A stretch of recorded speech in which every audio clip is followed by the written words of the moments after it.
Chapter 1. Before the Gold. In the early 1800s, California was a distant and largely unknown land on the western edge of North America. Long before American settlers arrived, the region was home to hundreds of Native American communities. These tribes had lived on the land for thousands of years, building cultures, traditions, and trade networks that connected mountains, valleys, forests, and rivers. When Spanish explorers arrived in the late 18th century, they began establishing missions along the California coast. Their goal was to expand Spanish influence and spread Christianity. The arrival of the Spanish brought major changes to indigenous life. Diseases spread rapidly, traditional customs were disrupted, and many native people were forced into labor at the missions.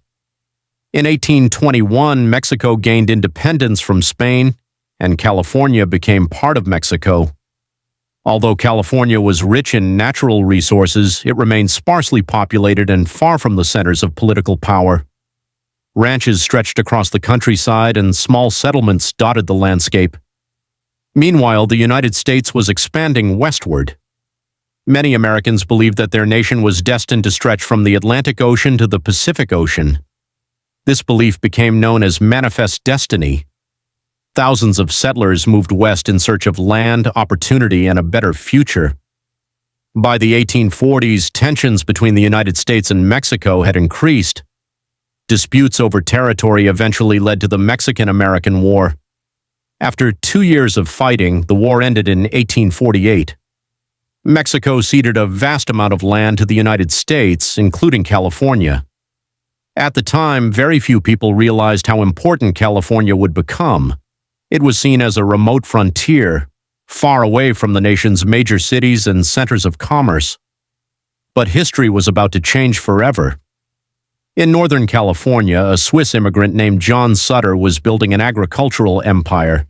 He owned large areas of land and hoped to create a prosperous settlement.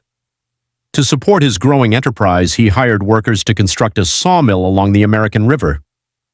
One of those workers was James Wilson Marshall, a carpenter and mill builder. Marshall was a hard-working man with no intention of becoming famous. He spent his days supervising construction and ensuring that the mill was progressing according to plan. On the morning of January 24, 1848, Marshall walked along the river near the construction site. The water had been diverted to help build the mill, exposing parts of the riverbed. As Marshall inspected the area, something unusual caught his eye. A small metallic object glimmered in the sunlight.